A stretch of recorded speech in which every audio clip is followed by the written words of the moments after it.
कल ट्रांसपोर्टेशन के 2 पार्ट पढ़ लिए थे। कौन कौन से? कल परिवहन का एक सुबह पार्ट पढ़ा था, सड़क, जिसमें हमने बातचीत की थी नेशनल हाईवेज की और स्टेट हाईवेज की। इसके बाद दोपहर की क्लास में हमने कंप्लीट किया था रेल परिवहन, जिसमें हमने बात की थी हमारे यहाँ मीटर गेज की, नैरो गेज की और 3 बड़े, बहुत बड़े रेलवे के जो मार्ग हैं ब्रॉड गेज वाले, जिनमें हमने देखा था अगर दिल्ली को हम मान लें मेन, तो दिल्ली से एक पैरेलल यमुना की तरफ, एक झज्जर रोहतक जींद की तरफ और एक रेवाड़ी से होता हुआ पंजाब। तीनों पंजाब ही जा रहे थे, याद होगा ना ये? फिरोजपुर, अमृतसर पंजाब और भटिंडा। ये वाला रूट भटिंडा का था, ये अमृतसर का, फिरोजपुर का। इनके बीच में हमने देखा था लिंक मार्ग भी थे, पानीपत की तरफ ना, जींद वाला जोड़ने वाला, रोहतक वाला। फिर हमने देखा था यहाँ एक स्टेशन था हमारा रेवाड़ी, जिसकी खासियत थी 6, एक ये, एक इधर झज्जर की तरफ, रोहतक की तरफ, फिर एक ऐसे इसी के पैरेलल, याद है वो हांसी और वो सब होता हुआ, एक फिर लोहारू से आगे राजस्थान, एक बावल से और एक नारनौल से। कितने निकले थे? 6। ये हरियाणा का सबसे बड़ा जंक्शन। आपके हरियाणा में 3 अलग अलग जोन की ट्रेन चलती हैं, northern railway, north central, north western railway, है ना। और इसके बाद हमने देखा था जयपुर में एक का था और एक का आगरा में और एक का है तो दिल्ली में, लेकिन हमसे पूछे तो हमारा जोनल पूछेंगे हम अपना, अम्बाला। इसके बाद हमने और क्या पढ़ा था? बस यही पढ़ा था। कल किताब से हमने एक तो सड़क वाला टॉपिक नहीं किया और एक हमारा रह गया था एयर ट्रांसपोर्ट। ये भी तो है हरियाणा में। पहले थोड़ा सा सुन लो इसको, फिर इसके बाद आज किताब से सड़क वाला भी पूरा कर लेंगे और एयर भी। अब बिल्कुल शांत रह के समझना, क्योंकि ये पेपर में आ रहे हैं ट्रांसपोर्ट वाले। देखा ना, राष्ट्रीयकरण वाला क्वेश्चन आया हुआ था। तो ट्रांसपोर्ट की बात करते हैं। हमारे हरियाणा में कोई बहुत बड़ा एयरपोर्ट नहीं है कि क्या करें उसके डंके बजते हो कि आईजीआई जैसा। हाँ, एक हमने हमारे एरिया में खाली पड़ा था एरिया, तो डेवलप कर लिया हिसार, और इसको भी डेवलप करने में एयरपोर्ट अथॉरिटी ऑफ इंडिया ने पूरा काम किया। आपने सिर्फ जितनी मदद चाहिए थी वो मुहैया करा दी। आपके हिसार का ये एयरपोर्ट बहुत दिन से खाली पड़ा था। अब आपने, क्योंकि दिल्ली पे भार पड़ गया, किसका? आईजीआई का।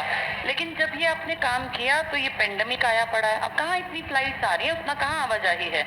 हाँ, जब ये सब खुलेगा तो आईजीआई के भार को कम करने का थोड़ा सा जिम्मा किसके कंधों पर आ जाएगा? हिसार। और हमारे सीएम ने इसकी ओपनिंग की थी 2020 में। तो अब ये काम ऐसा कर नहीं पा रहा क्योंकि पेंडेमिक है, तो उतनी फ्लाइट्स नहीं है, अदरवाइज अपनी ये बढ़िया पट्टी है। जिस दिन हरियाणा अलग हुआ, किससे अलग हुआ था? पंजाब से ना। उस दिन हमारे पास 2 छोटी सी एयर स्ट्रिप्स थी बस। हमारे पास कोई बड़ा एयरपोर्ट नहीं था। चंडीगढ़ का एयरपोर्ट बहुत पहले से है, क्योंकि आप सब जानते हैं चंडीगढ़ एक इम्पॉर्टेंट शहर था, हरियाणा पंजाब की साझी राजधानी बाद में बना। चंडीगढ़ एयरपोर्ट तो किसके हिस्से में आ गया? क्योंकि चंडीगढ़ पंजाब के हिस्से में पड़ता है। कहने को वो यूटी है, लेकिन हिस्सा उसी का है। आपके पास कोई बहुत बड़ा पर्सनल एयरपोर्ट अगर देखें तो आज भी बहुत अच्छी कंडीशन तो किसी की भी नहीं है। हाँ, हिसार को हम लोगों ने बना दिया कि वो एक बोझ सहन कर लेगा आईजीआई का। आपके यहाँ पर अगर बात करें एयरफोर्स स्टेशन की, तो आप अच्छी तरह जानते हैं आपके यहाँ 2 एयरफोर्स स्टेशन हैं। कहाँ कहाँ? एक अम्बाला में और एक सिरसा। जहाँ एयरफोर्स स्टेशन होगा तो एयर की बात कर रहे हैं ना, वहाँ एयर स्ट्रिप डेवलप करेंगे ही करेंगे भाई। यही तो होगा ना, कभी अटैक हो गया तो वहाँ से हमारे लड़ाकू विमान उड़ेंगे।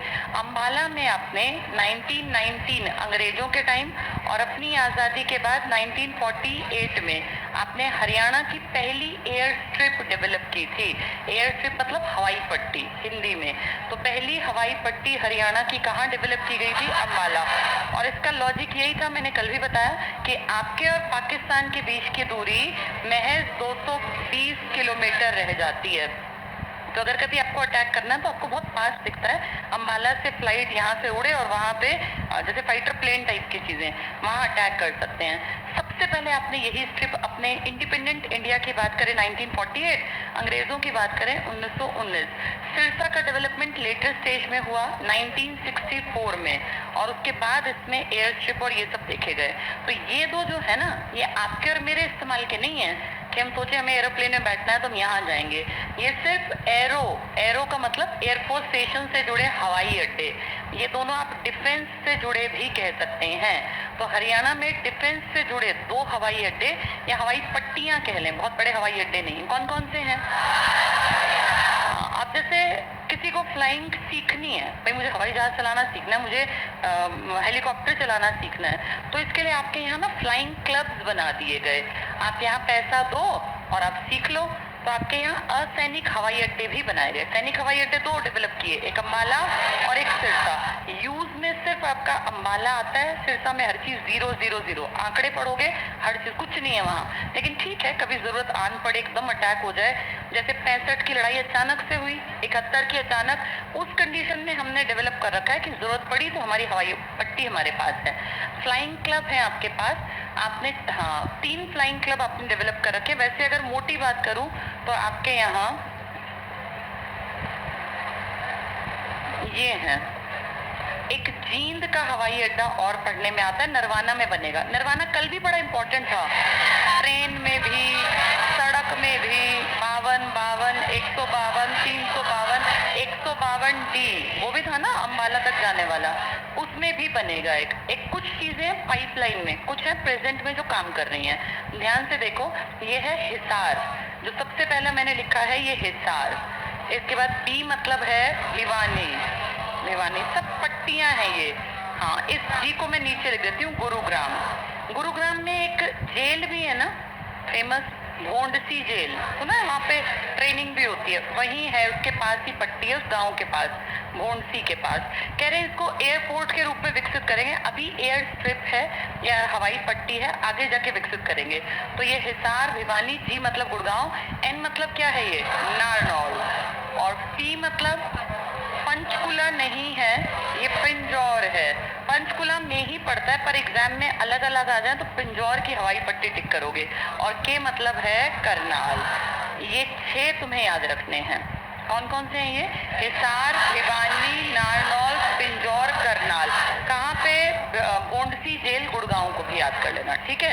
ये अगर इन सब में से आया, तुम नेट पे जाओ तो तुम्हें ये वाला नहीं दिखेगा, लेकिन जब तुम डिटेल का एविएशन पढ़ोगे तो तुम्हें पता चलेगा कि हिसार भी, छठे ये गुड़गांव भी इन 6 में आता है। वैसे अगर आप चेक करोगे ना, किताबों तक सीमित हो तो इतना लिख देते हैं कि हिसार, भिवानी, नारनौल, पिंजौर, करनाल, इन 5 में है। और छठे को कई बार किताबों में जींद कहा गया, लेकिन जींद अगर आप सर्च करोगे तो जींद में कोई लोकेशन एज सच नहीं कह सकते कि ये प्रॉपर एयरपोर्ट है। हाँ, लाइव इसमें है, पाइपलाइन में है, यहाँ डेवलप जरूर करेंगे। जो बार बार कल हम पढ़ रहे थे ना, नरवाना, इस एयर स्ट्रिप की भी डेवलपमेंट की बात हो रही है, ग्रीन फील्ड में आएगा, यानी नया डेवलप करेंगे। प्रेजेंट में यहाँ एज सच कोई बड़ा काम नहीं है। तो ये बात समझ में आ गई। कितने हैं असैनिक हवाई अड्डे? अगर असैनिक कहें तो 6, उसमें HBNTK और जींद के साथ चले जाना। ये सैनिक नहीं है। सैनिक कितने हैं? कौन कौन से?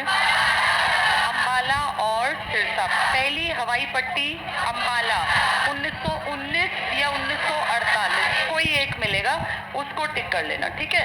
ये हमारा फ्लाइंग क्लब और इसकी बातें हो गई। चलो आप बताएं कि हरियाणा में हवाई जहाज का सबसे आसपास का बड़ा एयरपोर्ट, तो आप कहोगे सबसे पास हमारे पड़ता है दिल्ली, और आपकी राजधानी का एयरपोर्ट भी आपके पास पड़ता है चंडीगढ़। एक आपका जो महम है ना, कहाँ पड़ेगा महम? यहाँ आप लोग कार्गो डेवलप करने की बात कर रहे हैं। कार्गो होते हैं जो सामान ढोने के लिए यूज किए जाएं। कार्गो शिप्स भी होते हैं ना, पानी में चलते हैं, जिनमें तेल लेके जाते हैं, पैसेंजर नहीं होते ये। तो आप महम रोहतक में कह रहे हैं कि हम डेवलप करेंगे कार्गो एयरपोर्ट की तरह, जिसमें कि हम लोग अपने हरियाणा से कोई सामान, जैसे बेसिकली तो अनाज की बात कर रहे हैं कि अनाज को यहाँ से वहाँ पहुँचाने के लिए, जैसे पानी तो आपके पास है नहीं, तो कार्गो शिप्स तो आपके यहाँ चल नहीं सकते, तो आप कार्गो एयरपोर्ट के रूप में या एयर स्ट्रिप के रूप में डेवलप करना चाहते हैं। कहाँ पर? महम रोहतक में। अभी इसके ऊपर मतलब थोड़ा काम हुआ है, उतना बड़े लेवल पे आपका हरियाणा डेवलप नहीं है कि सारे एयरपोर्ट बन गए और दुनिया भर की फ्लाइट आ रही है, ऐसा बिल्कुल नहीं है। पर क्योंकि पेपर में आ सकता है इसलिए हमने इसके बारे में बातचीत कर ली। ठीक है, अब एक बार रिवीजन लेके कल वाली फिर किताब से फटाफट पढ़ते हैं। हरियाणा में सबसे लंबा नेशनल हाईवे कितना लंबा था? हरियाणा में इंडिया का सबसे लंबा हाईवे कितना था? 37 तुम्हारे यहाँ 184, ना मिले 257, दोनों मिल गए तो 184 विकिपीडिया पे लिखित में है और ये ज्यादातर किताबों में। आपके यहाँ एक दूसरा लॉन्गेस्ट बन रहा है, कहाँ से? बावल से अंबाला, कुरुक्षेत्र भी कह देते हैं ना। ये जो आपका बन रहा है ये भी, हाँ ये कितना रहेगा? ये आपका रहेगा 227 पॉइंट समथिंग, तो 230 भी चल जाएगा राउंड फिगर में, इतना किलोमीटर। ये 285 से देखो काफी कम है, 50 किलोमीटर। ये सेकंड बनेगा। आपका सबसे छोटा जो फेमस है वो चंडीगढ़ वाला है, जो कहाँ आके मिलता है? आपके डबवाली में। लेकिन मैंने कल भी कहा था 2018-19 में घोषणा हुई थी कि इंडिया का स्मॉलेस्ट नेशनल हाईवे हरियाणा में बनेगा। और वो जो साउथ की पट्टी थी ना आपकी 48, याद है? सबसे बिजिएस्ट आपके दिल्ली से गुड़गांव, रेवाड़ी, बावल, भारूहेड़ा होता हुआ यही इसी के पैरेलल में डेवलप कर रहे हैं। 48A, 48B इस तरह से डेवलप होंगे।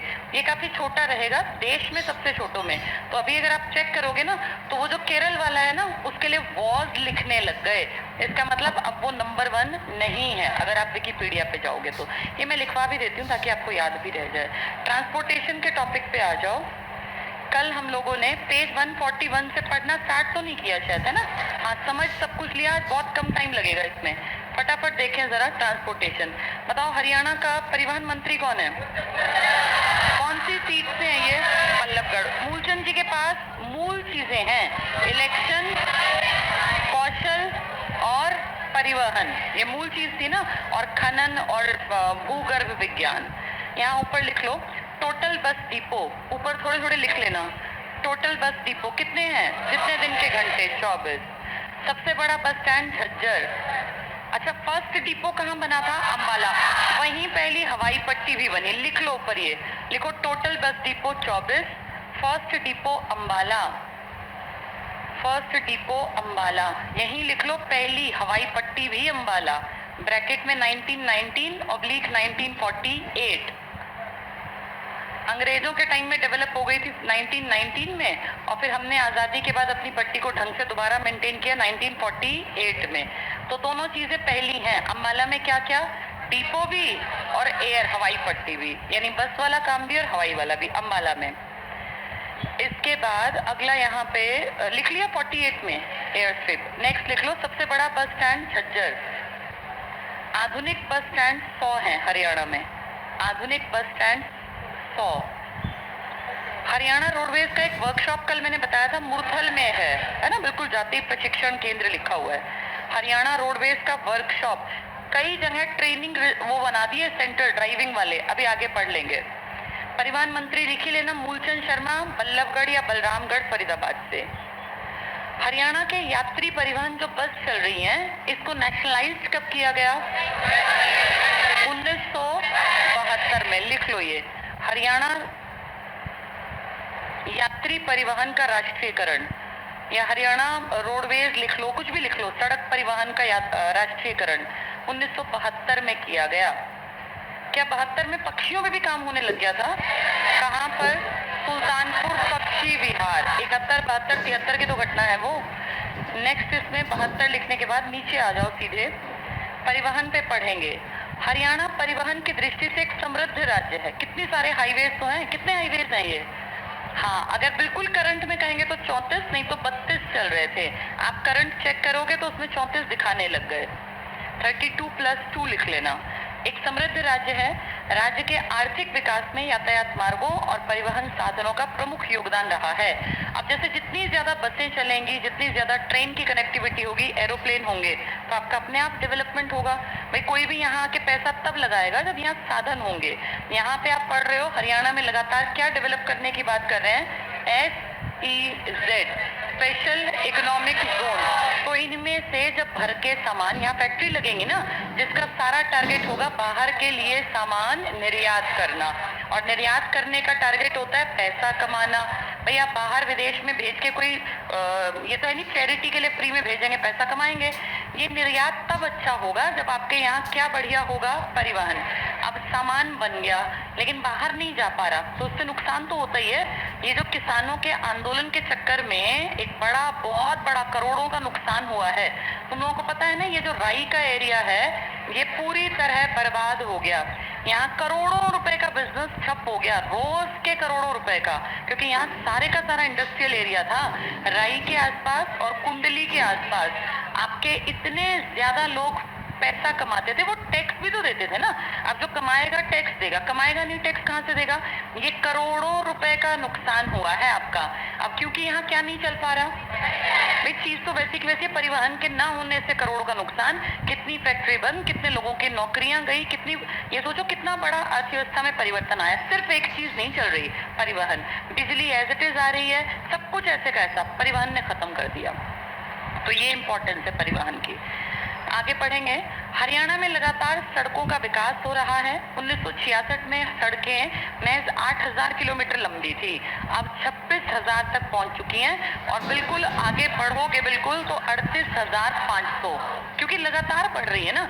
आप ये देखो, जब ये किताब के आंकड़े इकट्ठे करके मैंने 19 में दिए तब से अब तक, तब ये वाली रोड कहाँ था, ये वाला क्या नाम है इसका, खरखौदा वाला, कितनी बड़ी एक पट्टी पूरी बन गई। लगातार डेवलपमेंट हो रहा है आपका। यहाँ लिख लो 38,500। आगे पढ़ना। देश के टोटल नेशनल हाईवेज का 2% है। आपके पास जमीन कितनी है टोटल देश की, और आबादी कितनी है, 2.09। ये आबादी, जितनी आबादी उतनी ही आपके यहाँ नेशनल हाईवेज की प्रतिशतता लगभग। तो 2% हाईवेज हैं आपके यहाँ। अच्छा, ये पेपर में आया थे अगले पॉइंट, अभी आपने देखा होगा। 3 बहुत आसान सी चीजें पिछली बार भी मैंने डिटेल में करवा दी थी। हमारे यहाँ स्पेशल बसेस चलती हैं हरियाणा में। एक का नाम है सारथी, एक का नाम है हरियाणा गौरव, और एक का नाम है हरियाणा उदय, और एक का नाम है हरियाणा शक्ति।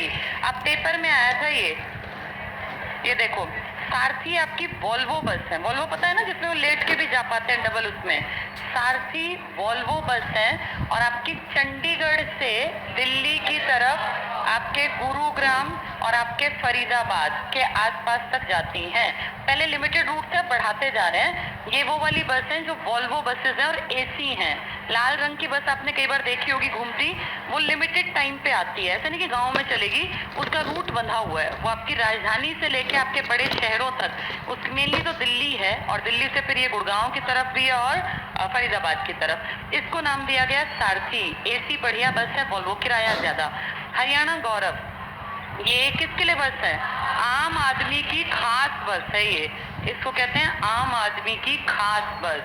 किराया लगभग सेम है, ज्यादा अंतर नहीं है, लेकिन हैं सुविधाएं सारी बहुत बढ़िया, तो इसलिए कहते हैं आम आदमी की खास बस का नाम क्या रख दिया, हरियाणा गौरव। हरियाणा उदय हरियाणा में चलने वाली सीएनजी बस को नाम दिया। लो फ्लोर सीएनजी बसेस जैसे दिल्ली में नहीं चलती, वो ग्रीन वाली इस टाइप की, वैसी एग्जैक्टली नहीं है, लेकिन आपने भी हरियाणा उदय नाम से सीएनजी बस चला दी। हरियाणा शक्ति आपकी अपनी स्पीड के कारण दिखती है ना, कई बार ये जीटी रोड पे से भगाते ले जाते हैं कि सब साइड हो जाते हैं। ये हरियाणा शक्ति के धुरंधर जो हमारे ड्राइवर हैं। हरियाणा में तो ऐसे ऐसे लोग हैं ना, एक बार एक आदमी जो था, मैंने बताया भी था, बस स्टैंड में घुसा और वो चाबी लगा के ड्राइवर पता नहीं कहाँ चला गया, तो बैठ के और चला दी बस और ले गया आगे तक। जब कंडक्टर ने देखा कौन चला रहा है तो रुकवाया, तो बोला मेरी इच्छा थी कि मैं कभी हरियाणा रोडवेज की बस चलाऊं। उसको कोई एक्सपीरियंस नहीं, तुम सोचो कितने लोगों को मार देता। और वो तो कंडक्टर को दिख गया, अगर भीड़ होती ना दिखता था, चलता यमुना नगर उतार के कहता कि ये कौन आदमी है। तो आपका हरियाणा ऐसा है, यहाँ हरियाणा शक्ति बहुत स्पीड से चलती है। चलो देखें जरा, आम आधुनिक एसी बस, ये टिक कर लो, सारथी वॉल्वो, ये आधुनिक अपनी बसों में एसी बस है। लिख लो यहाँ चंडीगढ़, दिल्ली, गुड़गांव। फरीदाबाद की तरफ कह रहे थे, पता नहीं अभी चलाई है कि नहीं, पर कह रहे थे क्योंकि उद्योगों का बहुत बड़ा कामकाज है, उस तरफ भी चलाएंगे। दिल्ली, चंडीगढ़ और अपना गुड़गांव। फरीदाबाद अभी पाइपलाइन में था, मुझे एग्जैक्टली अब का नहीं पता, चली ब्रैकेट में लिख लेना कि भाई यहाँ भी प्लान है चलाने का। चंडीगढ़ से दिल्ली तो जा ही जा रही हैं और इसमें भी जा रही हैं, गुड़गांव में थी। हरियाणा ये सारथी वॉल्वो। इसके बाद अगला टिक करो, आम आदमी की खास लिख लो, आम आदमी की खास बस है। आम आदमी की तो ये रोडवेज है, आम आदमी की खास बस हरियाणा गौरव, हरियाणा गौरव। अगला टिक करना, सीएनजी बस सेवा के रूप में हरियाणा उदय नामक बस, ये पेपर में आई थी अभी, जो भी हुआ है ना 2 दिन पहले, हरियाणा की सीएनजी बस को क्या, और चारों नाम दे दिए, क्या नाम दिया गया, अगर सीएनजी है तो क्या नाम है, उदय। हरियाणा तो आएगा ही आएगा, उदय होगा अगर आदमी नेचुरल गैस का यूज करे, क्योंकि ये कैसी है, अपारंपरिक है, हम परंपरा से नहीं यूज कर रहे। ये गौरव जो है ना कोई लड़का, वो खास है, तो गौरव खास आदमी है, कोई गौरव नाम का अधिकारी है खास। आम आदमी की खास बस का नाम क्या है, गौरव। और उदय कब होगा, जब आप सीएनजी, तभी हरियाणा आगे बढ़ेगा। और स्पीड तो शक्ति होती है, शक्ति से ही। और सारथी जो है वॉल्वो एसी वाली बस। जहाँ ये लिखा है ना हरियाणा उदय, यहाँ लिख लो लो फ्लोर सिटी बसेज हैं ये, और ये हरियाणा के गुड़गांव फरीदाबाद में ऑलरेडी चल रही हैं। Low floor city bus, Delhi की तरह है ये, low floor city bus, Gurgaon Faridabad. Volvo कहाँ से कहाँ, चंडीगढ़, दिल्ली, गुड़गांव। कहाँ कह रहे हैं, फरीदाबाद। कहाँ ऑलरेडी चल रही है लो फ्लोर वाली अपनी सिटी बसेस, गुड़गांव और फरीदाबाद। वो चंडीगढ़ मत बताना, वॉल्वो आएगी तुम्हारी चंडीगढ़ से। और आम आदमी की खास बस कौन सी है, गौरव। और हरियाणा की सबसे स्पीड चलने वाली हरियाणा शक्ति, यहाँ लिख लो, फास्टेस्ट बस जो है वो हरियाणा शक्ति है, फास्टेस्ट हरियाणा शक्ति। कई देखना रोडवेज के पीछे लिखा होता है हरियाणा शक्ति, वो बहुत तेज भगा रहे होते हैं। नेक्स्ट टिक कर लो इसमें। तो अब ये चारों समझ में आ गए। अगर आम आदमी की खास बस पूछ लिया गौरव, और सीएनजी पूछ ली उदय, और अगर फास्टेस्ट पूछी शक्ति, और वॉल्वो सारथी कह दी तो चंडीगढ़, दिल्ली, गुड़गांव, फरीदाबाद। गुड़गांव फरीदाबाद में कौन सी चल रही हैं, सीएनजी वाली, उदय वाली। चलो आगे पढ़ेंगे। 1966 में जब आपका हरियाणा बना, तब महज 800 किलोमीटर के आसपास आपके यहाँ नेशनल हाईवेज थे। अब इनकी लंबाई 3000 हो गई। 800 से कितने आ गए, 3000। 3000 अगर नहीं मिला ना पुराने आंकड़े तो नहीं, अरे अगर पुराने की बात, एक इतनी जल्दी 1000 नहीं बढ़ते, पुराने लिख लो। 2484 ये ज्यादातर किताबें कहती हैं, लेकिन करंट में अगर तुम चेक करो तो 3000 प्लस है। 2484 तुम्हारे पेपर सेट करने वाले का नहीं पता, अगला इस टाइम पे ही पूछ रहा है कि कौन सी लोग विधानसभा है तो टिक करवा रहा है 12वीं, तो वो उसका कोई भरोसा नहीं है। 2484 भी लिख लेना। जैसे हमने देख लिया 700 कुछ थी पहले, अब कितनी हो गई, 3000। 3000 नहीं मिला तो 2484। ऐसे ही 26,000 मान ली हमने लंबाई, जब हम अलग हुए तो 8000 थी, लेकिन 26 से ऊपर कितनी पहुंच गई, 3800। ऐसे ही जैसे ये कितनी पहुंच गई 24 से 3000 प्लस। इसके बाद आगे पढ़ो। राज्य में जगाधरी में एकमात्र रेलवे वर्कशॉप है। कल हमने पूरी डिटेल में बातचीत की थी। ये जगाधरी वाला 52 में बना, लेकिन इसमें जो अपनी ये शताब्दी ठीक होनी वो 89 में, यहाँ लिख लो 8 फरवरी 1952 तब बना था ये, 8 फरवरी 1952। 8 फरवरी याद ना रहे कोई बात नहीं, 1952 याद रख लेना। और फिर इसमें शताब्दी कब से आनी स्टार्ट हुई, 1989, ये भी लिख लो। शताब्दी क्योंकि चली 89 में है तो उससे पहले कहाँ से ठीक होती, शताब्दी 1989। मिनी वर्कशॉप आपके रोहतक के सांपला में प्रस्तावित है। अभी कहाँ है वर्कशॉप, अच्छा अगर आपकी रेल को साफ करना हो, धोना हो, यार्ड में ले जानी हो विस्तार, और अगर आपका रेलवे का जंक्शन पूछ लें, और आपका मंडल का, आपका इस मंडल का हेडक्वार्टर, ठीक है। हरियाणा में सबसे ज्यादा सड़कों की लंबाई हिसार ऑब्लिक सिरसा भी लिख लो। सबसे ज्यादा लंबाई अगर मापें तो हिसार में है। नेशनल हाईवे का कितना परसेंट है हमारे पास, 2%। पहले जब अलग हुए तो 700 कुछ था, अब कितना है 3000। नहीं मिला तो ठीक है। यहाँ हिसार में सबसे ज्यादा लंबाई है, एरिया काफी है ना। सबसे सबसे कम सड़कों की लंबाई है फरीदाबाद और पंचकुला। क्या लॉजिक निकलेगा? एरिया कम है, एरिया कम है। सबसे अधिक पक्की सड़कों का घनत्व अंबाला में है। अंबाला में पक्की सड़कों का मतलब 1 वर्ग किलोमीटर में ज्यादा सड़कें हैं पक्की, कच्ची कम है। नेक्स्ट कर लो, सबसे कम पक्की सड़कों का घनत्व कहाँ है? जींद में। अंबाला में क्या ज्यादा है? पक्की सड़कों का घनत्व। जींद में क्या है? पक्की सड़कों का घनत्व कम है। अगर टोटल लेंथ मापने लग जाए तो कम कहाँ है? फरीदाबाद और पंचकुला। ज्यादा कहाँ है? हिसार और सिरसा। नेक्स्ट चेक करना, तो जींद में ये याद रखना, अंबाला में पक्की सड़कों का घनत्व ज्यादा, जींद में कम, लंबाई ज्यादा हिसार सिरसा, लंबाई कम पंचकुला और फरीदाबाद में। इसके बाद सड़क परिवहन पर आ जाओ। अगर पूछेंगे नेशनल हाईवेज की सर्वाधिक लंबाई कहाँ है, टोटल सड़क नहीं कह रहे, नेशनल हाईवेज, तो भी हिसार टिक करना। नेशनल हाईवेज की भी वहीं ज्यादा जहाँ सड़कों की ज्यादा। सड़क परिवहन पर आ जाओ। हरियाणा राज्य के सभी गांव और नगर पक्की सड़कों से जुड़े हुए हैं। आर्थिक सर्वेक्षण के अनुसार राज्य की कुल सड़कों की लंबाई 26,000 है, लेकिन अब कितनी बन गई है? ये 38,000 प्लस 38,000। हमें 26 भी याद रखनी है और 38 भी। हमने 26 ऊपर भी पढ़ी थी ना, लिखी थी हमने 26 और 38 दोनों। और अगर पूछे अगला पॉइंट देखो, राज्यों में पक्की सड़कों का सर्वाधिक घनत्व कहाँ है? अंबाला। और कम और लंबाई ज्यादा और कम लंबाई फरीदाबाद और पंचकुला में। अगला टिक कर लो, सबसे कम घनत्व जींद और सिरसा जिले में है। ठीक है, पक्की सड़कों का। सिरसा को पीछे की तरफ है, हाँ, हिसार के साथ आना था, मिक्स कर दिया, जींद तक कर लो। हरियाणा सरकार द्वारा 16 विभागीय चालक प्रशिक्षण संस्थान, तो ये जो ड्राइवर्स हैं, चालक जो हैं, इनको प्रशिक्षण देते हैं। कितने संस्थान बना लिए? 16। 4 बहुत काम के हैं। आगे पढ़ना, हल्के वाहन चालकों के लिए DTI मुरथल में, डबल टिक कर लो। हल्के वाहन चालकों के लिए कहाँ पर है? मुरथल में। मुरथल किस NH पर पड़ेगा? 44 पर। ये बहुत काम का, बहुत बार आता है। हल्के वाहन चालक प्रशिक्षण केंद्र कहाँ पर है? मुरथल में। अगला पढ़ना, राज्य में 4 चालक प्रशिक्षण अनुसंधान संस्थान IDTR, D का मतलब ड्राइवर, T का मतलब ट्रेनिंग, R मतलब रिसर्च। ये इंस्टीट्यूट है ड्राइवर की ट्रेनिंग के, रिसर्च के। कितनी जगह रिसर्च है? 4 जगह। ट्रेनिंग कितनी जगह देते हैं? 16 जगह। हल्के वाले को कहाँ देते हैं? मुरथल में। तो अगर पूछे टोटल तो 16, कहे रिसर्च कहाँ है ट्रेनिंग के साथ तो 4, और कहे हल्के वाले तो मुरथल। अब ये चारों टिक कर लो। मारुति उद्योग लिमिटेड ने हेल्प की है बहादुरगढ़ में।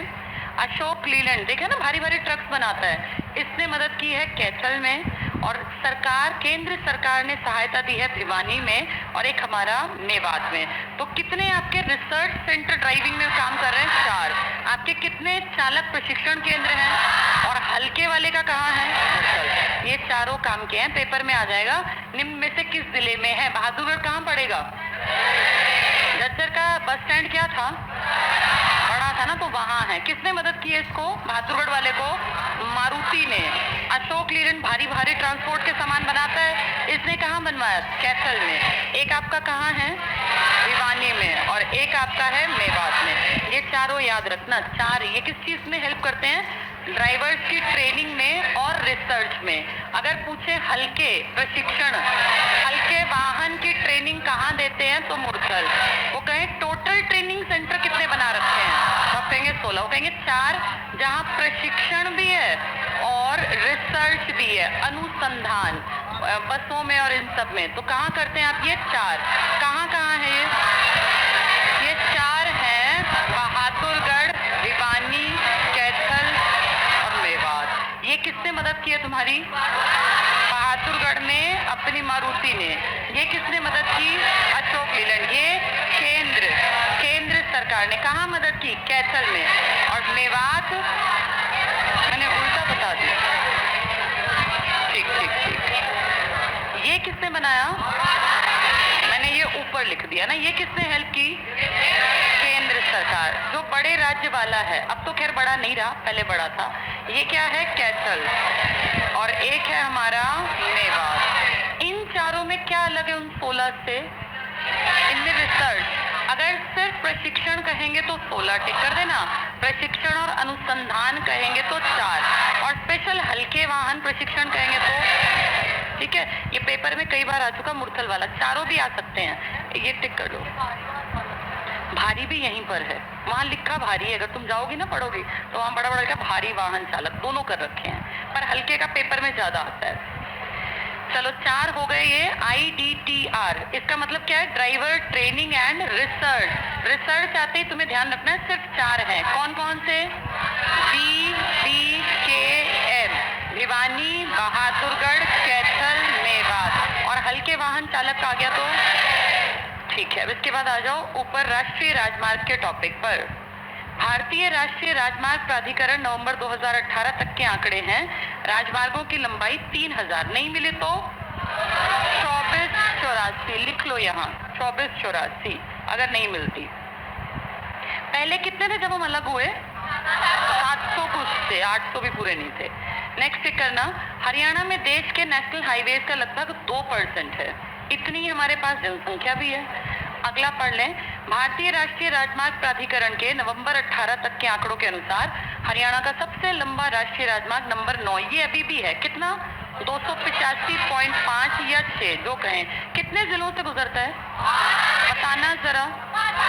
झज्जर, रोहतक, भिवानी में नहीं जाता, हिसार, फतेहाबाद, सिरसा, अंतिम स्टेशन बड़ा वाली। एंट्री कहाँ से थी? बहादुरगढ़, बहादुरगढ़ से। यहाँ टिक कर लो, ये 9 वाला लिख लो, यहाँ 5 जिले, बस कल तुमने पूरे पढ़ रखे हैं 5 जिले, जिसकी लंबाई 285.5 है, तो लगभग लिख दिया। सबसे छोटा नेशनल हाईवे, पहले मैंने जो पुराने पढ़ रहे हैं बच्चे उनको पता होगा 54 लिख पाया था, लेकिन अब तुम यहाँ पे इसको 54 को रहने दो, क्या पता वो नया ना आए, उसके पास ही लिख लो। लिखो सबसे चौड़ा और सबसे छोटा, दोनों खास बातें रहेंगी इसकी एक की। सबसे चौड़ा और सबसे छोटा नेशनल हाईवे हरियाणा में बनेगा। सबसे चौड़ा और सबसे छोटा नेशनल हाईवे, ये देश का भी है, आपका नहीं, सिर्फ देश का भी। इसका नंबर लिख लो 148A, 148A, 5 किलोमीटर के आसपास रहेगा ये, 5 किलोमीटर। और ये कहाँ रहेगा लिख लो, ये 16 लेन का बनेगा, मतलब 16 गाड़ियां एक साथ चलेंगी इस पे। 16 लेन का 3 किलोमीटर तक रहेगा ये, 16 लेन का 3 किलोमीटर तक। उसके बाद फिर इसमें चेंज करेंगे, डाइवर्ट कर देंगे। 16 लेन 3 किलोमीटर तक। लिख लो कहाँ से कहाँ ये गुड़गांव में रहेगा, सोहना रोड गुड़गांव। सोहना रोड गुड़गांव से दिल्ली बॉर्डर को टच करेगा। सोहना रोड गुड़गांव से दिल्ली बॉर्डर को 16 लेन कितने किलोमीटर तक रहेंगी? उसके बाद डाइवर्ट करते होंगे ना, तो इसलिए बता दिया। वैसे कितने किलोमीटर कवर करेंगे? 5।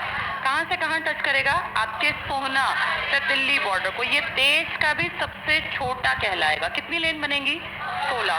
अगर ये नहीं मिला, क्योंकि तो करंट की बात है, तो फिर क्या मिलेगा हमें? वापस आ जाओ पेज पर। सबसे छोटा नेशनल हाईवे 54, ये भी उतना ही 5 के हेरफेर में था, लेकिन अब बदल गया।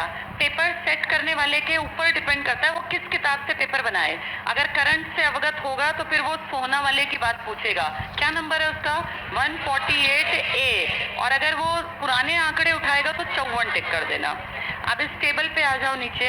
ये कहाँ है 54? कहाँ से कहाँ?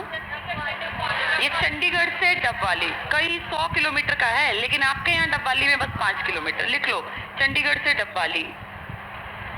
चंडीगढ़ से, जहाँ तुमने 54 लिखा है ना वहीं लिख लो, चंडीगढ़ से डबवाली। ये तो बहुत लंबी दूरी है, लेकिन आपके यहाँ कितनी कवर करता है? बस 5। 5 के हेरफेर में ही वो बन रहा है, लेकिन वो 5 से कम बनेगा। वो इंडिया का सबसे छोटा बनेगा। कितने किलोमीटर? 16 लेन चलेंगी, 3 किलोमीटर। और कहाँ से कहाँ? सोहना रोड गुड़गांव से दिल्ली बॉर्डर टच करेगा। अब टेबल पे आ जाओ। क्या ये नंबर तुम्हें पता है? 5, 7, 11, 44, 48, 148, 54, 352A, 709, 709। कल पढ़े थे ये सारे? आप जिसने कल क्लास ली उसके दिमाग में मैप बनना चाहिए। अगर 5 और 7 कह रहे हैं तो कहाँ है ये पंचकुला के आसपास है। अगर वो कह रहे हैं 11 तो नारनौल। मैंने क्या बताया था? महेंद्रगढ़ में क्या नहीं था? National highway. ये बनेगा, कल लिखवाया भी था। अगर वो 44 कह रहे हैं तो समझ लो अंबाला से एंट्री और फिर आगे तक चला गया। 48 आप अच्छी तरह जानते हैं, बीसीएस गुड़गांव की तरफ निकलता है आगे तक, मुंबई, जयपुर। 148A ये दिल्ली बॉर्डर से गुड़गांव। अभी मैंने पीछे कौन सा लिखवाया है? यही, ठीक है। और 54 जो है ये अभी लिखवाया मैंने कि ऊपर पहले पुराना सबसे छोटा था। 352A तो ये जींद, गोहाना, सोनीपत। 709 है तो रोहतक से राजस्थान बॉर्डर, दिमाग में बैठना चाहिए, 9 से लेके 44 के बीच का था ये। 709 ए है तो भिवानी से लेके यूपी का बॉर्डर था ना, वो क्या नाम था उसका, मुक्तेश्वर करके, वहां तक जाएगा। इनकी सारों की लंबाई कोई नहीं पूछेगा। 5 में आके टिक कर लो, पंचकुला और पिंजौर।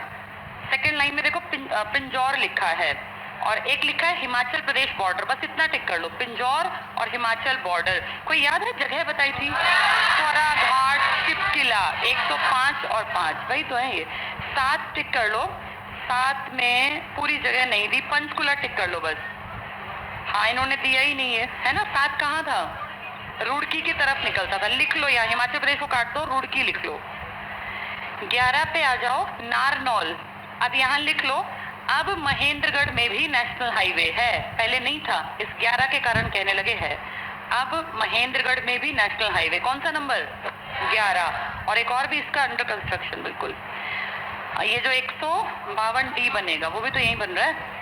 नेक्स्ट टिक कर लो, 44 वाले में मेन टिक करना, अंबाला से एंट्री, फिर पढ़ लो शाहबाद पीपली, कहाँ के हैं दोनों? कुरुक्षेत्र, KU लिख लो। करनाल का 3 थे अगर तुम्हें याद हो, नीलोखेड़ी, तराइन और घरौंडा। पानीपत में संभाल का, बिल्कुल ठीक है, मुरथल, कुंडली, और क्या छोड़ दिया? राई और कन्नौर। कोई नहीं, वो उनको उतने बड़े नहीं लगे होंगे। फिर ये आगे तक निकल गया। फिर इसमें टिक करो फरीदाबाद का बल्लभगढ़, पलवल का होडल, और फिर यूपी की तरफ, और यूपी की तरफ गया तो 44, लेकिन अगर ये कलकत्ता की तरफ मुड़ा तो 19, तो 919 भी इसलिए नीचे ही तो है इसके पास। इसके बाद अगला टिक करना 48, दिल्ली बॉर्डर से गुड़गांव, धारूहेड़ा, पावल। क्या है ये धारूहेड़ा? हरियाणा की उभरती औद्योगिक नगरी, बहुत ज्यादा बार आ चुका है क्वेश्चन। गुरुग्राम, धारूहेड़ा, पावल, राजस्थान बॉर्डर। ये जयपुर मुंबई लिख लो, वही हाईवे है, जयपुर मुंबई हरियाणा से निकलता है। 148 ए कर लो, दिल्ली बॉर्डर, गुड़गांव, सोहना जिसको हम कह रहे थे। 54 कर लो, डब्बाली, पंजाब बॉर्डर, ये स्मॉलेस्ट था, लेकिन अब कौन सा बन जाएगा? अब ये सोहना वाला, ये इससे छोटा बनाएंगे इसको। इसके बाद 352 ए पढ़ लो, जींद, गोहाना, सोनीपत, 352 ए। 352 याद है तुम्हें? कौन सा था? नरवाना से नीचे, कहाँ गया था? बावल। बावल याद है ना, कल मैप में सबसे नीचे था रेवाड़ी के। इसके बाद 709 टिक कर लो, रोहतक से पानीपत टिक कर लो, और राजस्थान बॉर्डर। 709 ए टिक कर लो, भिवानी से और उत्तर प्रदेश बॉर्डर। इन सबकी ये नहीं आएगी लंबाई, बस एक 44 की टिक कर लो, 257 सॉरी, और नहीं मिले तो सही ज्यादा 184 लिख लो। विकिपीडिया 184 के साथ जाता है। इसके बाद आ जाओ अगले पेज पर। कल मैंने नेशनल हाईवे 44 बता दिया था ना, ठीक है, बताना तुम्हारे यहाँ नेशनल हाईवेज की लंबाई कितनी है? 2484, नहीं मिली तो 3000। पहले कितने थे ये? 700 कुछ थे, 800 भी कम। 143 पेज पे आ जाओ। इसमें पहला पॉइंट पढ़ लो, राजकीय राजमार्गों के रख रखाव और निर्माण का काम राज्य लोक निर्माण विभाग, क्या कहते हैं इसको? PWD, ये करता है। सबसे छोटा राजमार्ग टिक कर लो, SH6A, सबसे छोटा, कुल लंबाई 3.7। सबसे बड़ा अब 12 नहीं है, अब SH17 बन गया, यहाँ लिख लो इस 12 को। इनके 17 नहीं आया तो 12 टिक करना। इसमें नीचे लिखो, अब सबसे बड़ा स्टेट हाईवे जो आपके राज्य के अंदर है नंबर 17 है। अब सबसे बड़ा SH स्टेट हाईवे नंबर 17 है, 199 का, नितिन गडकरी जी, उनके अंडर है सारा। ये नेशनल हाईवेज बनाते हैं। नेशनल हाईवे पे बहुत स्पीड नहीं रखनी होती, और बीच में कहीं गांव, कहीं कस्बे, कुछ भी पड़ जाएगा। जैसे NH44 देखो, सबसे अच्छा एग्जांपल। कितने ही मुरथल के आसपास के गांव बिल्कुल ऑन रोड हैं, गांव में से निकलते ही, कोई बात नहीं, गांव में से निकलते ही देखो, तुमने जब ये जाते हो जिसको हम GT रोड बोल देते हैं या NH44, तो देखा ना बिल्कुल ऑन रोड गांव बसे हुए हैं। तो कई बार क्या होता है, बस स्पीड से आ रही है, रास्ते में से 4-5 भैंस लेके एक आदमी आराम से जा रहा है, उसको कोई फर्क नहीं पड़ता, हरियाणा शक्ति आए चाहे वॉल्वो सारथी आए, उसको क्रॉस करना। भाई उसकी भैंस जो है उसका प्लॉट उस तरफ है जहाँ वो बंधेंगी, तो उसका रोज का काम है। किसी के गांव में आधी बसावट इधर आधी इधर, अब माँ के भाई 2 बेटे हैं, एक उधर बस गया एक इधर, क्योंकि गांव ऐसे बसे हुए हैं, कितने गांव तो है सड़कों के दोनों किनारे। तो इन पर आधारित बोर्ड सिद्धांत पता है, बिल्ड ऑपरेट, ट्रांसफर।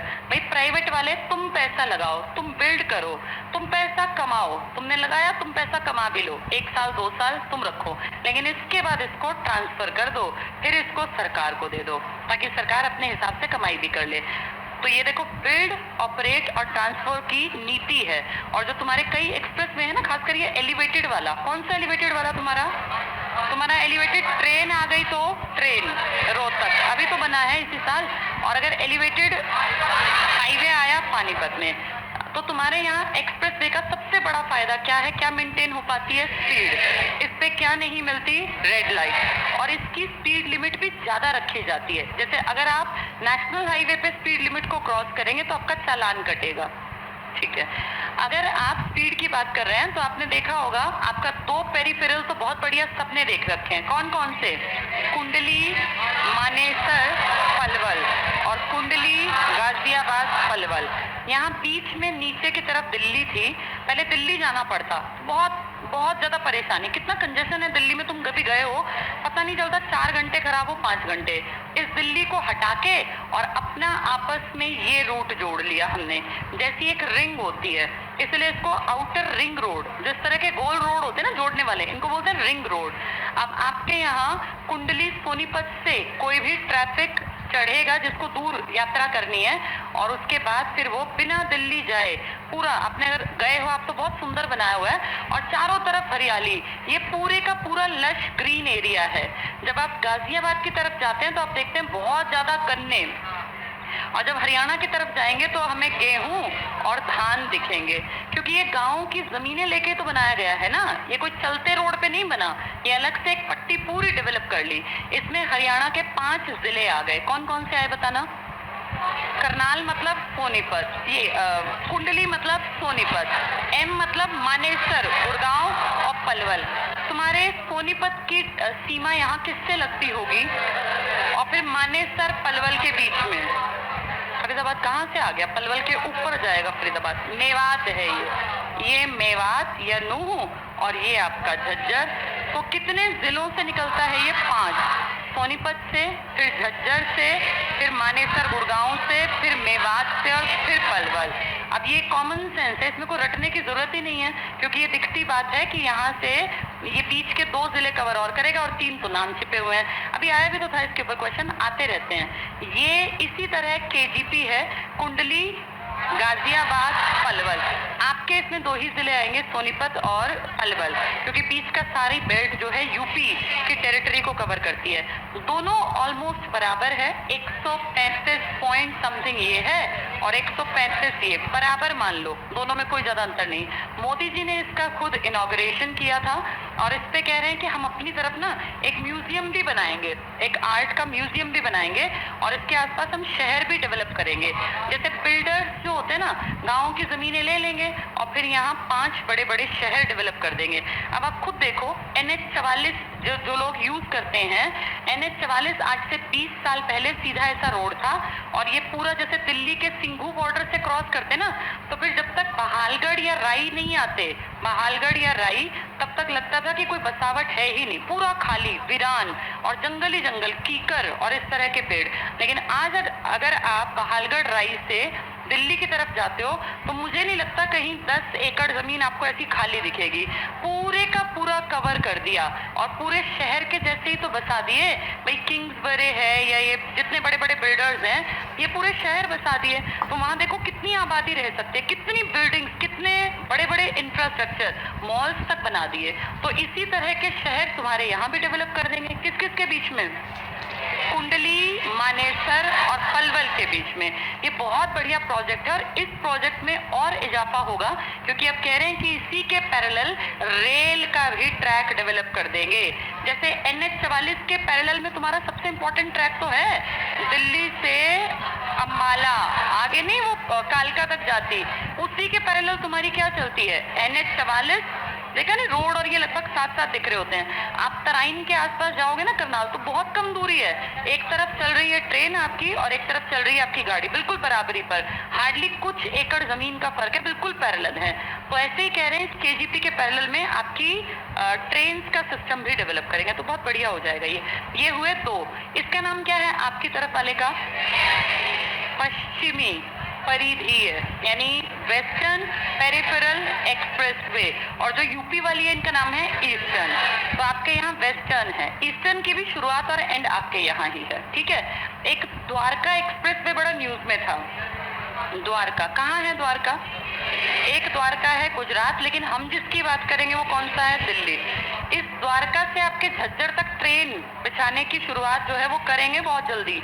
और इस द्वारका में आपके गुरुग्राम को जोड़ने के बाद द्वारका एक्सप्रेसवे बहुत फेमस हो गया, क्योंकि द्वारका दिल्ली का एक इम्पॉर्टेंट इलाका है और गुड़गांव आपका इलाका है। 28 किलोमीटर का ये पूरा स्ट्रेच है, जिसमें से 10 किलोमीटर दिल्ली में चलता है और 18 किलोमीटर आपके यहाँ।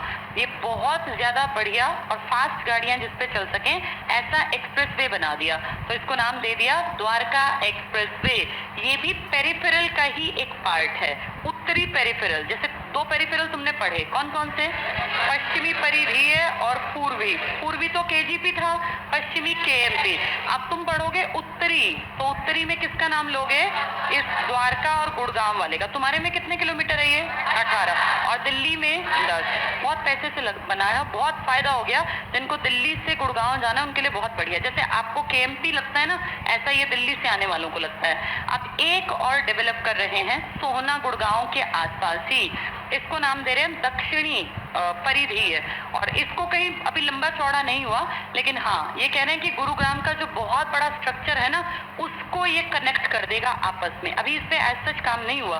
तो 4 परिधीय हैं और हम अपने आप को लकी माने कि चारों में हम दिखाई देंगे। पश्चिमी में हम हैं, पूर्वी का के और पी तो हम ही है ना, जी बाहर होगा। उत्तरी का हम हैं द्वारका के साथ गुड़गांव, और दक्षिणी का भी हमारा गुड़गांव ही बनेगा।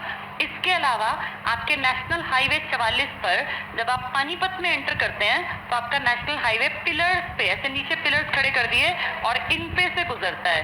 ये हरियाणा का पहला इस तरह से ऊपर उठा हुआ नेशनल हाईवे का पार्ट है, और आप इसको कहते हैं, ये आपका पानीपत एक्सप्रेसवे है। यही तो नाम दे रखा है आपने इसको, पानीपत एक्सप्रेसवे। और अगर आप कभी इसका यूज करेंगे तो आप देखेंगे पानीपत की एंट्री से आप ऊपर चढ़े और फिर पूरा पानीपत शहर ही नीचे रह गया।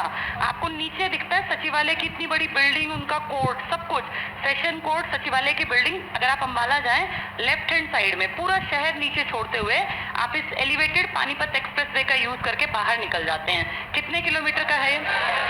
पूरा शहर क्रॉस। अगर आप शहर के बीच में घुसेंगे तो कितना कंजेशन, कहीं साइकिल, कहीं ऑटो, कहीं अपनी गाड़ी, इसमें आपकी स्पीड वही मेंटेन रहेगी। लेकिन ये एक्सप्रेसवे जब बनाया गया था ना, तो सरकार ने पैसा नहीं लगाया, सरकार ने प्राइवेट कंपनी को दिया, लार्सन ट्यूब्रोज LNT को दिया, और POT सिद्धांत पे बना दिया। और ये NH किसका पार्ट बन गया आज? 44 का। तो ये आपके 3-4 एक्सप्रेसवे हैं, जल्दी से पढ़ेंगे। द्वारका एक्सप्रेसवे फटाफट से पढ़ लो। उत्तरी परिधीय है, पेरिफेरल रोड, गुड़गांव और द्वारका दिल्ली के बीच बनाई जाने वाली 8 लेन की सड़क द्वारका एक्सप्रेसवे। तो कौन से पेरिफेरल का पार्ट है ये नॉर्दर्न का। तुम वेस्टर्न का भी हो, तुम ईस्टर्न का भी हो और नॉर्दर्न का भी। अब साउथ नीचे बाद में लिखाऊंगी, तो ये टिक कर लेना। उत्तरी परिधीय, नॉर्दर्न पेरिफेरल है ये।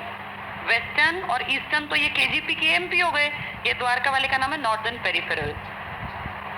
इसके बाद अगला टिक कर लो। कुल लंबाई 28 kilometre, 18 kilometre Haryana, 10 kilometre Delhi में।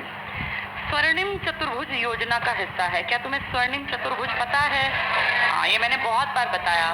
दिल्ली, मुंबई, चेन्नई और कलकत्ता, इन शहरों को आपस में इस तरह से जोड़ देंगे। बहुत सारी सड़कें पैरेलल चलेंगी, कोई रेड लाइट नहीं, बहुत अच्छी स्पीड। कारण क्या है इनको जोड़ने का? ये सबसे बड़ा पोर्ट है आपके यहाँ। और अभी हम पढ़ रहे थे ये जयपुर वाले से ट्रक और ये सब आते हैं, ये डेवलप हो जाएगा तो फिर आपको ऐसी कंजस्टेड सड़कों पे जाने की, किसी गांव और इस तरह के कस्बों में निकलती हैं जो, इस पे जाने की जरूरत नहीं रहेगी। इसी में तो बन रही हैं, जितनी ये सड़कें बन रही हैं ना, ये कहीं ना कहीं इन्हीं का पार्ट है। तो 4 बड़े शहरों को, मेट्रोपॉलिटन को जोड़ने वाले को नाम दे दिया हमने स्वर्णिम चतुर्भुज। स्वर्णिम को इंग्लिश में क्या कहते हैं? हाँ, चतुर्भुज। इसे कहते हैं गोल्डन क्वाड्रिलेटरल। ऐसे ही एक रेल का भी बना दिया, और आपने कह दिया रेल वाले को डायमंड क्वाड्रिलेटरल। तो पूछे डायमंड क्वाड्रिलेटरल किसके लिए है? रेल के लिए। और गोल्डन वाला सड़क के लिए। जल्दी से यहाँ टिक कर लो गोल्डन क्वाड्रिलेटरल का हिस्सा। गोल्डन क्वाड्रिलेटरल में कौन से 4 शहर हैं? दिल्ली, मुंबई, कलकत्ता, चेन्नई। आगे पढ़ना। निर्माण राष्ट्रीय राजधानी दिल्ली हरियाणा सीमा पर। एशिया का सबसे बड़ा टोल प्लाजा 32 लेन का दिल्ली गुड़गांव एक्सप्रेसवे पर ही स्थित है। तो सबसे बड़ा टोल प्लाजा कहाँ पर है? गुड़गांव। बिजिएस्ट हाईवे भी कौन सा है? NH 48। यहाँ लिख लो, NH 48 का ही भाग है ये, छोटा सा भाग ही NH। जैसे तुम्हारा पानीपत एलिवेटेड किसका भाग है? 44 का।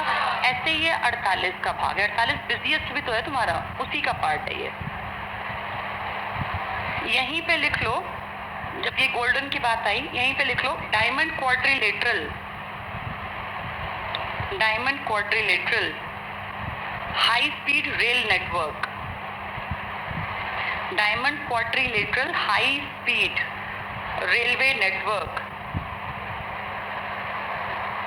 और इसमें 2 कॉरिडोर बन रहे हैं ना, एक पश्चिमी और एक पूर्वी है। ये भी हरियाणा से गुजरेंगे, तो आपका हरियाणा बहुत ग्रोथ करेगा। लिख लो यहीं पर, लिखो eastern dedicated.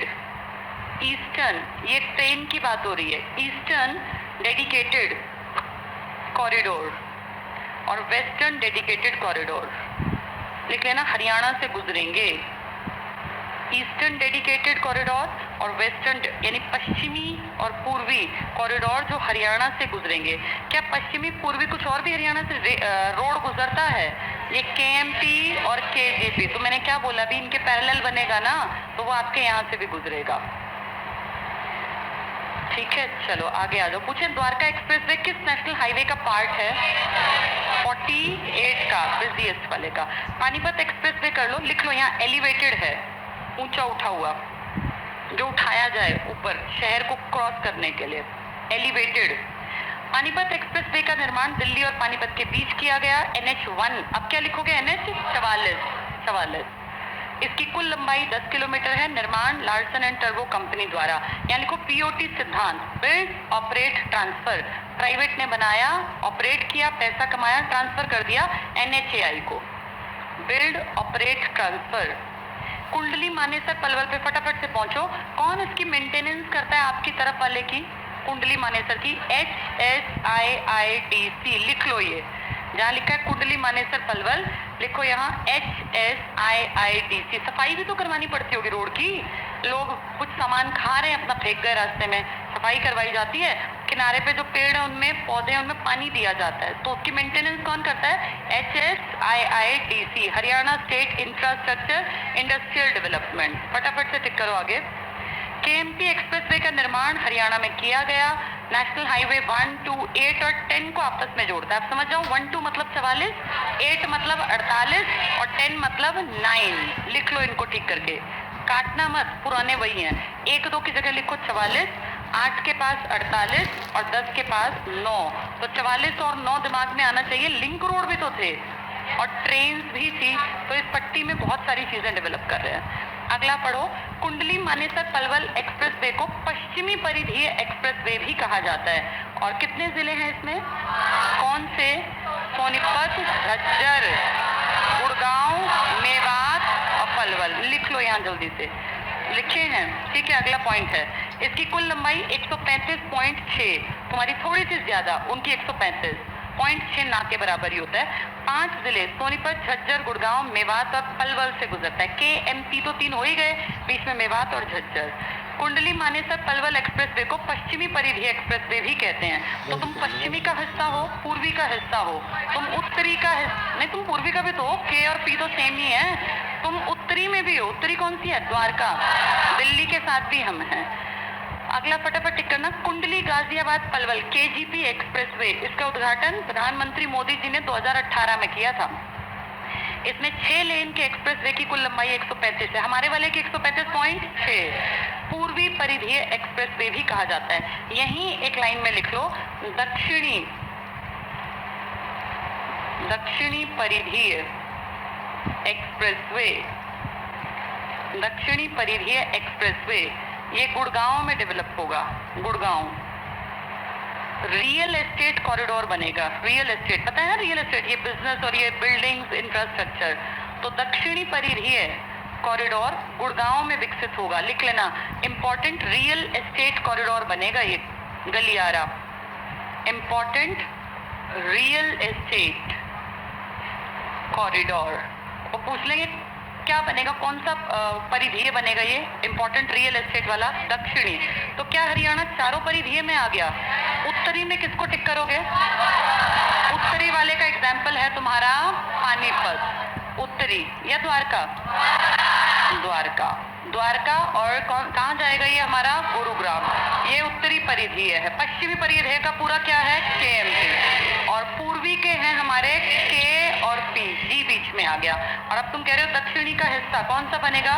Real estate corridor Gurgaon में। क्या तुम रेलवे के कॉरिडोर का भी हिस्सा बनोगे? कौन कौन से का? पश्चिमी और पूर्वी, जो डेडिकेटेड फ्रेट कॉरिडोर बनेंगे ना रेलवे के, क्या नाम है? गोल्डन रेल वाले का क्वाड्रिलेटरल है ना, या डायमंड। रेलवे वाले का डायमंड और सड़क वाले का गोल्डन। एलिवेटेड पहली रोड तुमने कौन सी बनाई? फिर कौन से सिद्धांत पर आधारित? बीओटी पर। और एलिवेटेड रेलवे वाला, चलो बाकी कल कर, नहीं शाम की क्लास में कर लेंगे। आज ये टॉपिक पूरा करा दूंगी, पत्रकारिता और जो बचा है शाम तक पूरा। अच्छा, एक इम्पोर्टेंट इन्फॉर्मेशन, अब हरियाणा थोड़ा सा करंट भी पढ़ लेना चाहिए, क्योंकि जो बच्चे पुराने पढ़ रहे हैं उनके ये सब तो टॉपिक हो ही चुके हैं, तो बस एक रिवीजन चल रही थी। करंट अफेयर्स को मैं परसों से स्टार्ट करा दूंगी, नोट्स बन गए हैं, हर ब्रांच पे भी अपने अपने ले लेना, ताकि जब मैं पढ़ाऊँ तो तुम्हें दिक्कत ना हो। नेशनल करंट अफेयर्स भी कर लेंगे, थोड़ी सी इंटरनेशनल भी, और हरियाणा भी। परसों से क्लास रहेंगी।